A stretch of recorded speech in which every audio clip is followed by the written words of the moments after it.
ముందుగా ఇక్కడికి వచ్చిన నా రవి అనే అభిమానులందరికీ welcome, thank you so much. Media మిత్రులకి అందరికీ హాయ్ అండి.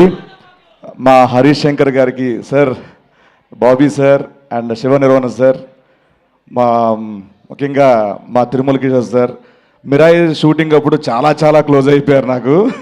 అంటే ఆయన డైరెక్షన్ ఇవన్నీ నాకు చాలా ఇష్టం, బట్ ఆఫ్ స్క్రీన్ ఆయన తిరుమల కిషోర్ గారిలా ఒక వ్యక్తిలో చాలా చాలా ఇష్టం. ఆయన టైమింగ్ ఇవన్నీ fantastic sir, thank you so much దీంట్లో ఒక అవకాశం ఇచ్చినందుకు. Thank you sir. ముఖ్యంగా నేను ఇండస్ట్రీలో ఇద్దరిని అన్నయ్య అని పిలుస్తాను. ఒకటి మెగాస్టార్ చిరంజీవి గారు, రెండు మా రవి అన్నయ్య. మిమ్మల్ని చూసి, మేము సినిమాలు చూసి ఇన్స్పైర్ అయ్యి వచ్చేవాళ్ళ మీరందరూ మాకు ఒక ఎగ్జాంపుల్. కష్టపడితే ఎప్పటికైనా సక్సెస్ అవుతారు అని ఒక మార్క్ క్రియేట్ చేశారు. Thank you so much. మీరు ఇంకా ఇన్స్పైర్ చేస్తూనే ఉన్నారు. ఇలాంటి సినిమాలు హిట్లు సక్సెస్లు రావాలి మనస్ఫూర్తిగా. అంతకంటే ముఖ్యంగా ఆఫ్ స్క్రీన్లో ఆయన ఇన్స్పైర్ చేసేది ఏంటంటే హెల్త్, యాక్టివిటీ, వర్కౌట్. ఇవి ఎప్పుడు ప్రతి ఆర్టిస్ట్ని ఇన్స్పైర్ చేస్తానంటారు. సో రీసెంట్గా చెప్పారని నేను చేస్తున్నాను workout. Thank you so much.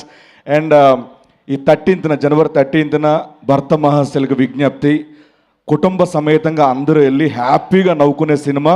తప్పకుండా ఈ 13th సక్సెస్ ఇచ్చి మా రవి అన్నకి ఒక పుట్టినరోజు గిఫ్ట్ ఇస్తారని మనస్ఫూర్తిగా కోరుకుంటున్నాను.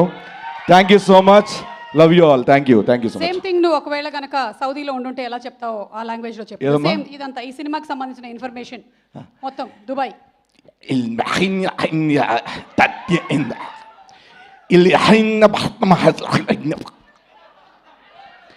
ابني بيحن كوميدي قليل دانس قليل طب قليل سنتيمنت قليل هيروينز على قليل performance قليل قليل علي علي ملح عيني علي بره حبيبي హబీబీ thank you so much and ఇప్పుడు అలాగే ఒక డాన్స్ కూడా చేయవలసిందిగా రిక్వెస్ట్ చేస్తున్నాము. లెట్స్ హావ్ మురళీధర్ గారు ఫస్ట్ టైం స్టేజ్ మీద డాన్స్ చేయబోతున్నారు. yes ready let's